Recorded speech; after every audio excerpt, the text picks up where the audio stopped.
You've been gone, it's an empty home. Come on back where you really belong. You are always welcome home, welcome home.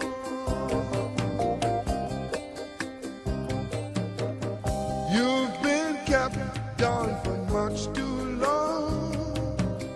Stand up, please, and say I am free. Don't forget you are welcome home, welcome home. Come with me on this happy trip back to the promised land. I'm a Bodazi, a retired public servant, having worked with NCCE, National Commission for Civic Education, for almost 22 years. When it comes to Elmina, I'm more or less a public figure who have involved himself with the town activities, mostly with the festivals of Elmina, and I've been MC for the past 30 years. I have been executive member for Elmina Festival Planning Committee, and a lot of things that I have hosted in Elmina here. Right now, we are about to build a documentary concerning on Elmina, and we want the world to know how Elmina came to be in existence.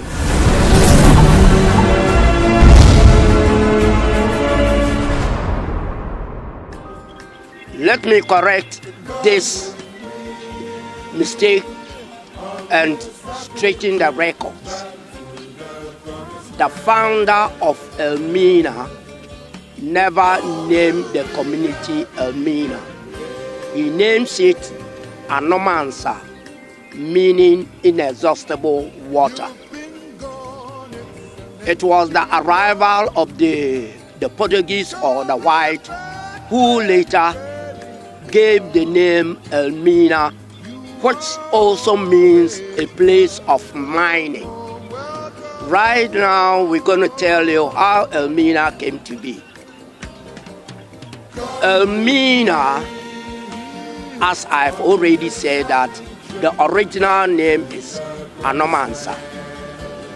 There were three cousins, one called Abutechi, the second called Kwamankwa, and the last one, Sema. It was Abutechi who founded Egwafo. Kwamankwa followed suit and also founded Elmina, and the last one, Sema, also founded Shama, as we usually call Esma.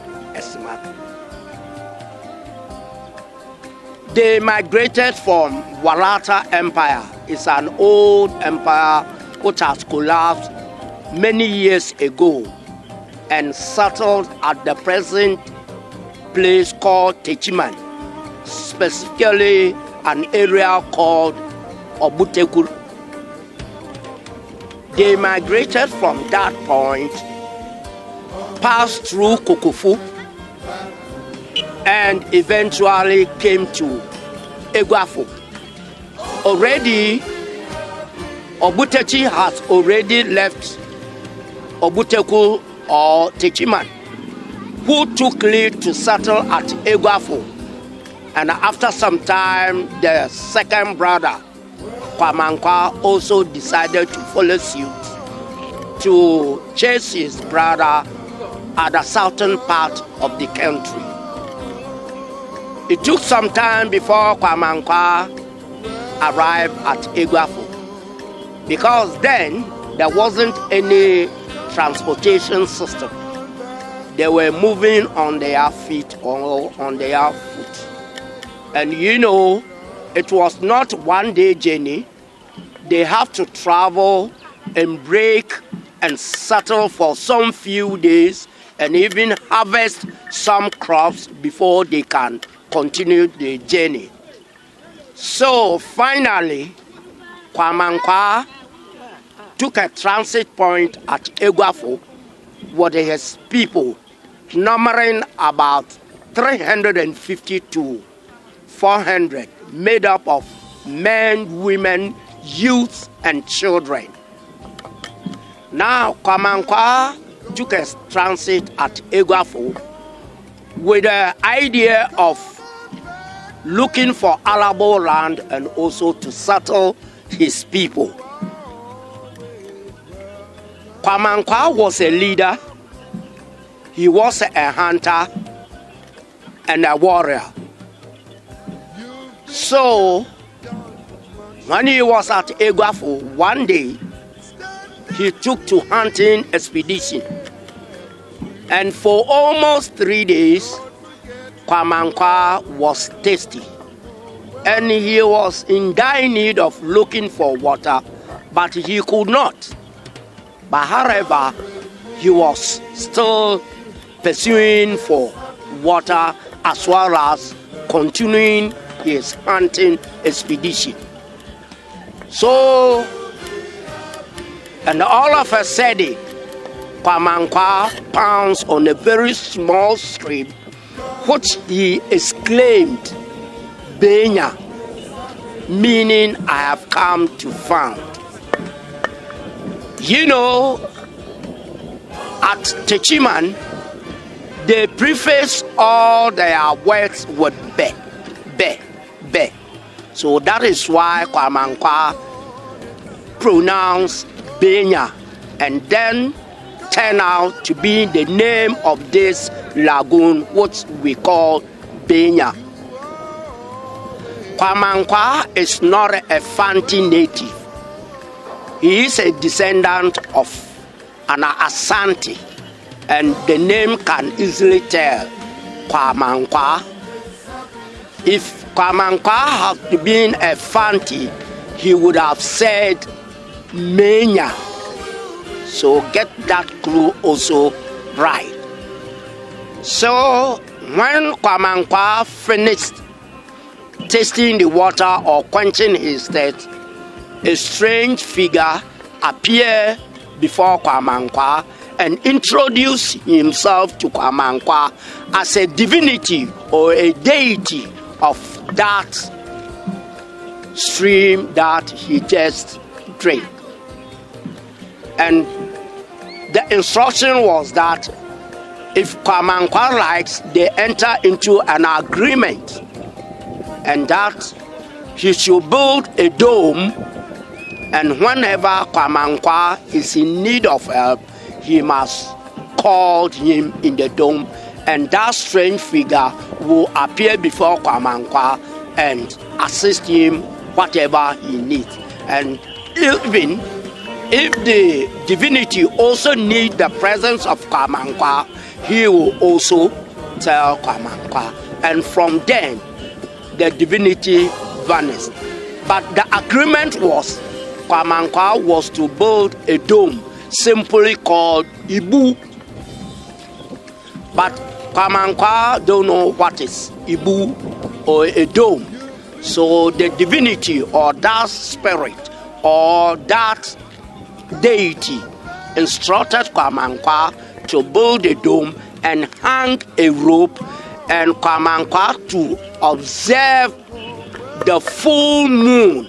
And when it comes a full moon, it goes to tell it's 1 month. The moon will vanish and will appear again in a very small size and will increase its size to the fullest, so that Kwamankwa will also see that there is another full moon making 2 months. And Kwamankwa should continue doing all this and count them up to 12, then it is 1 calendar year. And Kwamankwa should perform a rituals before the divinity ends. will assist him. And that ritual has now turned out to be a dinner Bakatwe we always celebrate in the month of July. So that is it.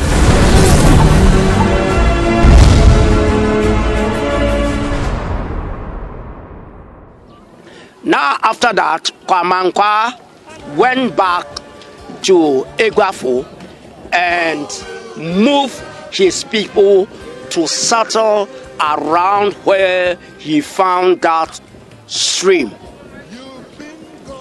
And that place is called Anodo. In our local parlance, Anodo means where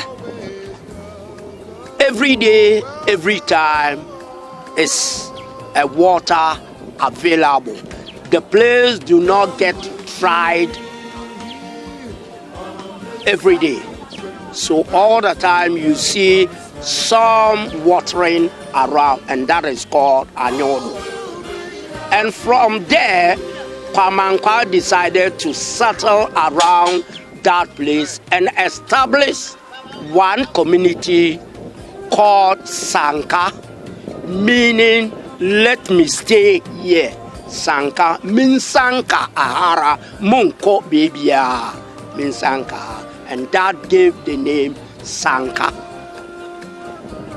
But then Kwamankwa just think of the size of the lagoon and thinking that cannot serve him and his people for the whole year, and that he was in dire need for looking for a bigger one so that they can use the water. So one day Kwamankwa decided to move around that small stream to discover a big one. But as he moves on, eventually he came to meet the lagoon, Benya, and he tested it and find out, oh, it is still the same thing he took over there. Then he observed that again there is another big water here, but tasting it, he found out it was salty, and that came by the sea. Now Kwamankwa moved his people and settled at this present day, where you see this land stretches all over there, and that was the first place Kwamankwa built his community and names it Anomansa, meaning inexhaustible water. Insa Enoma Ansada. That was the name given to the community.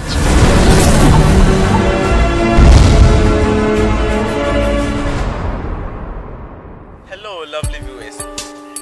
We've now had enough of the stories about Elmina and Elmina Castle. All we say is, you always have to stay tuned with us.